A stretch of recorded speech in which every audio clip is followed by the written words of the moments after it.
Good morning students. हम lesson कर रहे थे क्लास 11th का the summer of beautiful white horse. Last time हमने जाना कि किस तरह जो राम और जो मुराद थे उन्होंने उन्होंने अपनी जो ट्राइब्स है उसके बारे में बताया कि उनकी ट्राइब्स जो है अपनी रिच कल्चर, ठीक है, और जो ऑनेस्टी है उसके लिए काफ़ी ज़्यादा फेमस है। बट यहाँ पे क्या होता है, ये भी बताया गया लेसन में कि वो काफ़ी ज़्यादा पुअर थे। और इसी दौरान क्या होता है कि वो जो उसका कजन होता है आराम का, मुराद, कहीं से घोड़े चुरा के लेके आता है। तो अब इससे आगे स्टोरी को देखते हैं हम कि नेक्स्ट यहाँ पे क्या होता है। ठीक, तो लेसन को हम स्टार्ट करते हैं। ठीक, और देखते हैं यहाँ पे। ये देखो यहाँ पे है, वेट करना जरा एक मिनट।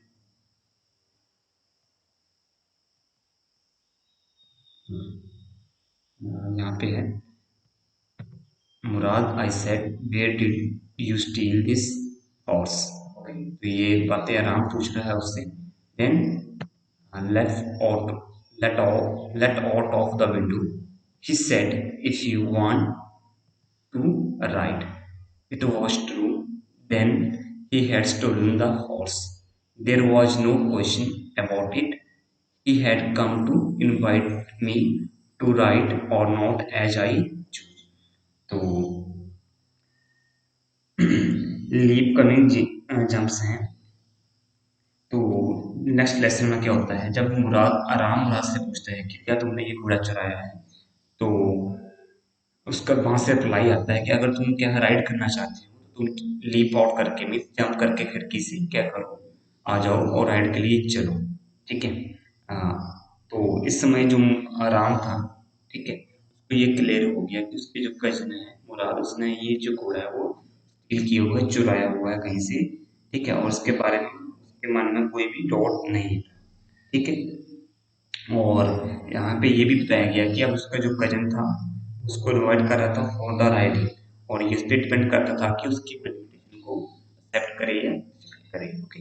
ओके, देन नेक्स्ट बढ़ते हैं। वेल इट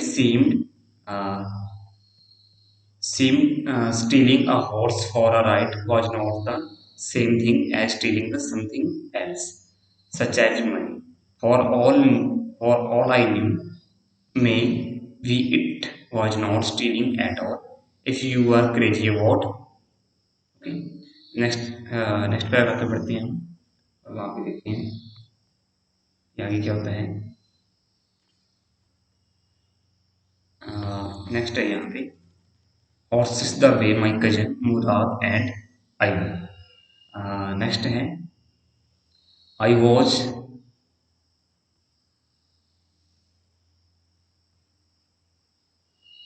नेक्स्ट है I was sorry, start कर देता हूँ। Horse the way my cousin Murad and I were, it was not stealing. It would not become stealing until we offered to sell the horse.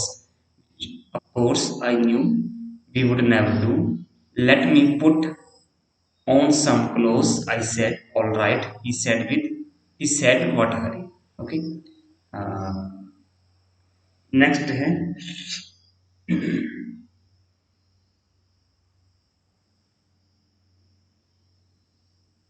ठीक है, फिलहाल हम यहाँ तक जो एक्सप्लेनेशन बनती है उसको डिस्कस करते हैं। ठीक है। सीम का मीनिंग होता है महसूस होना। ठीक है। सो तो तो यहाँ पे जो अलामा है वो अपनी जो ओपिनियन है वो बताता है कि घोड़ा चुराना और पैसा चुराना एक ही बात नहीं है, डिफरेंट डिफरेंट थिंग्स हैं। I realise that probably it was not at all a theft, और बाद में उसको ये महसूस होता है कि घोड़ा चुराना कोई चोरी वाली बात नहीं है। ठीक है, इसमें हमने किस तरह की चोरी नहीं की है। It can't be called a theft if somebody is passionate about riding a horse. तो वो नेक्स्ट एक्सक्यूज देता है कि इसको हम क्या कर सकते हैं, इसको हम चोरी नहीं मान सकते हैं, क्योंकि कोई व्यक्ति अगर पैशनेट हो अपनी हॉर्स राइडिंग को लेकर, ठीक है, तो उसे हम चोरी नहीं मानेंगे। सिंपल सी बात है, सिंपल वे हम कर सकते हैं कि जो आराम था उसको नहीं लग रहा था कि उन्होंने किस तरह की चोरी की है। ठीक है। And we were passionate about, क्योंकि वो क्या थे, हॉर्स राइडिंग के रिगार्डिंग काफी ज्यादा पैशनेट थे। नेक्स्ट है and we were passionate about it, it will be a theft only if we sell the horse. तो वो कहता है कि चोरी तभी तब होगी, तब हमारी चोरी जो कंसिडर की जाएगी, अब अगर हम क्या करें, इस घोड़े को कहीं आगे जाके बेच दें। Okay, certainly we were not going to sell the horse, और निश्चित तौर पे हम क्या करने वाले थे, इस घोड़े को बेचने नहीं वाले थे। तो जब हम ऐसा नहीं करने वाले हैं तो ये चोरी तो हुई नहीं किस तरीके से। ओके, मीन्स यहाँ पे इन लाइंस का मीनिंग ये है कि जो आराम था वो ये जस्टिफाई करने की कोशिश कर रहा था। Ram is trying to justify himself about the action of Murad. Okay, he knew it that the horse didn't belong to them, और वो जानता था कि ये जो घोड़ा है, ये जो हॉर्स है, उनसे बिलोंग नहीं करता था, उनका नहीं था। ओके, नेक्स्ट देखते हैं।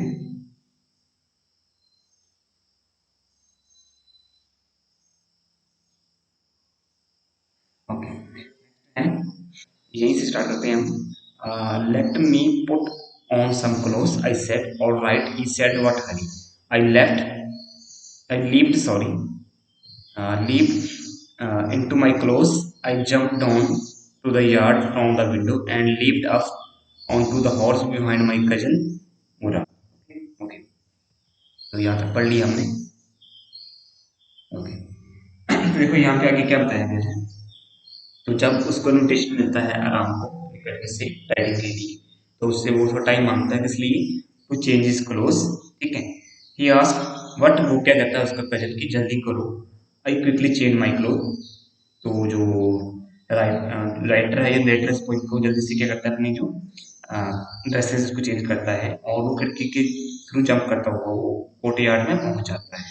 Then I jump up to storm the horse behind Mourad. अब वो क्या करता है, बस घोड़े पे बैठने के लिए अपने कजन के पीछे वो जंप करता है, ना कि वो वहां पे राइड कर सके। ओके, नेक्स्ट देखते हैं। नेक्स्ट है that year we lived at the edge of the town on Walnut Avenue. ठीक है, नाम याद रखना, वॉलनट एवेन्यू।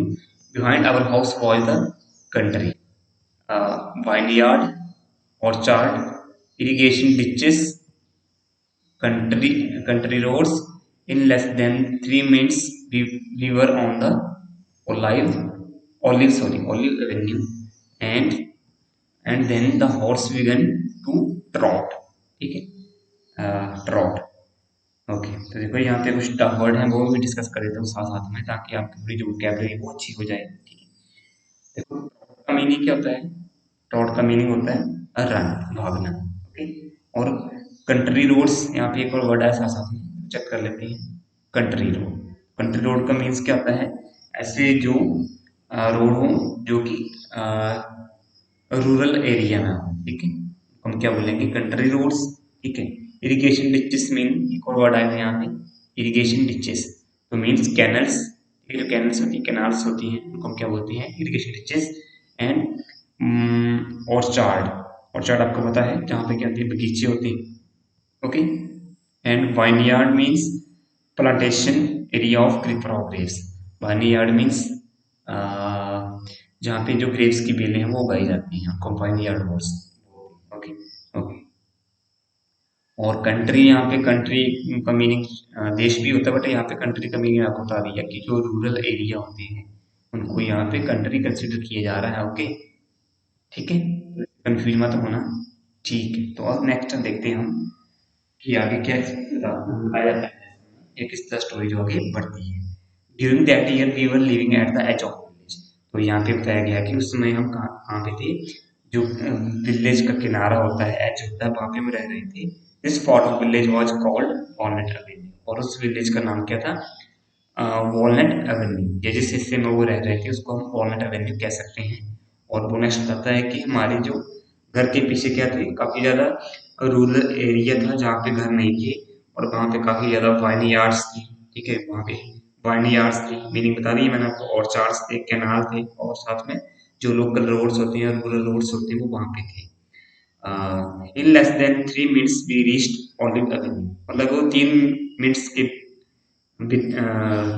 कम समय में हम कहाँ पे, जो ऑलिव एवेन्यू जो प्लेस होता है वहां पे पहुंच जाते हैं। Now the horse starting running, और अब जो घोड़ा है वो उसने दौड़ना शुरू कर दिया, पहले वो वॉक कर रहा था, स्लोली, बट आपको अपनी फुल रनिंग में वो चलने शुरू हो गए।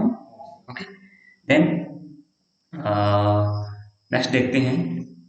नेक्स्ट है यहाँ पे, the air was new and lovely to breathe. The feel of the horse running was wonderful. My cousin Murad, who was considered one of the craziest member of our family, began to sing. I mean, he began to roar. Okay. Okay.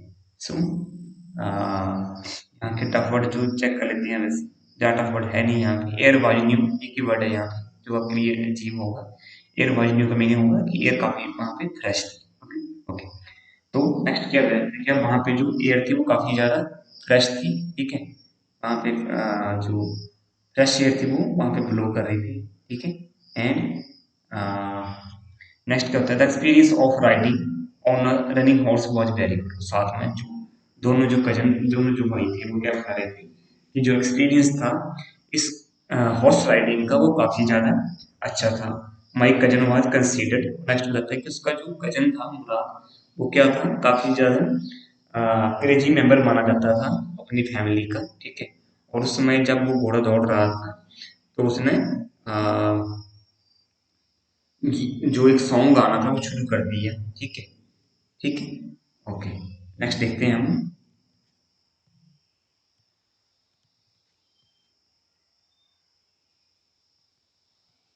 Next है, every family has a crazy streak in it is somewhere and my cousin Murad was considered that natural descendant of the crazy streak in our tribe. ठीक है,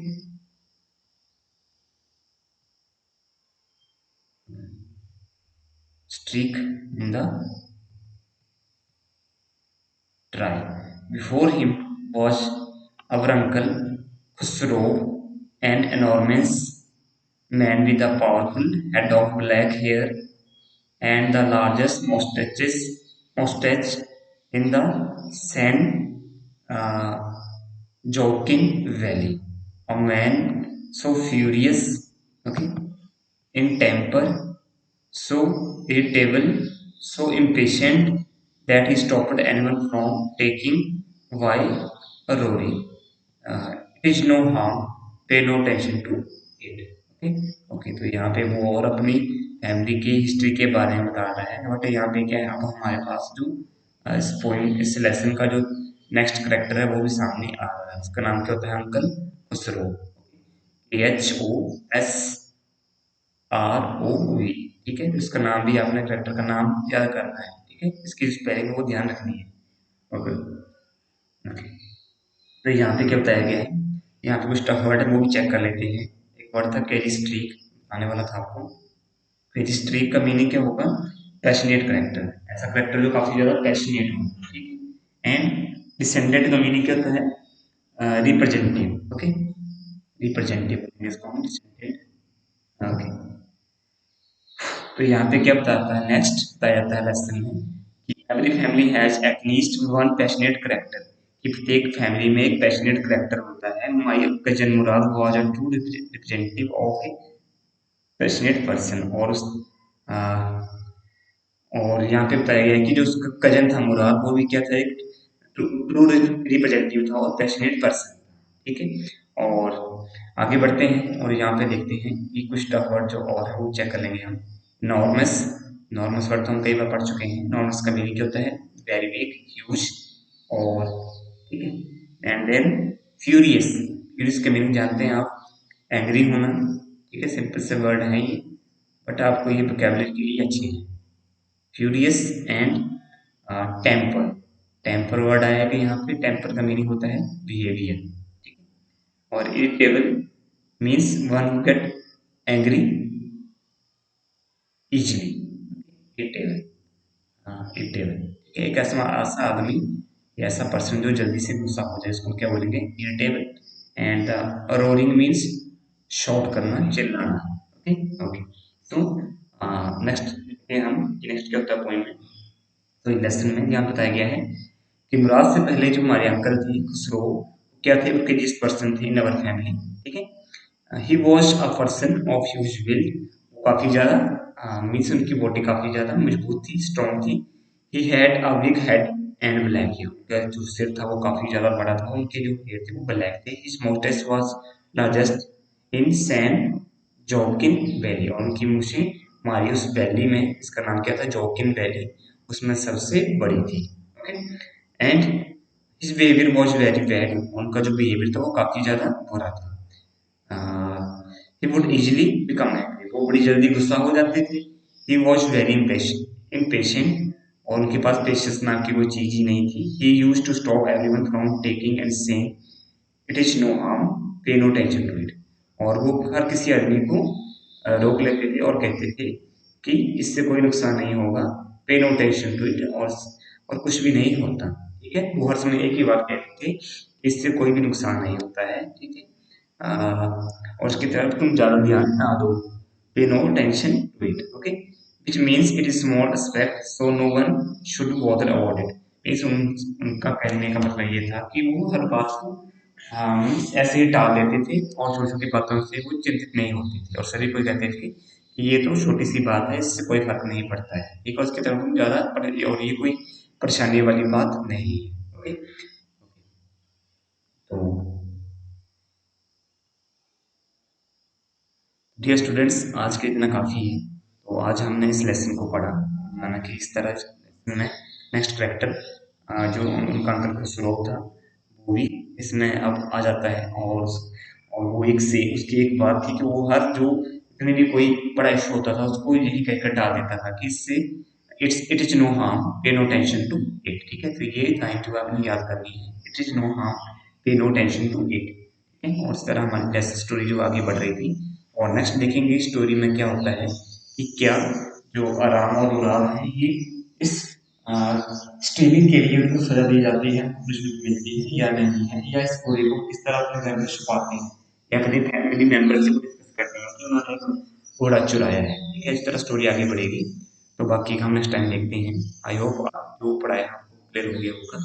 ठीक है, तो thank you.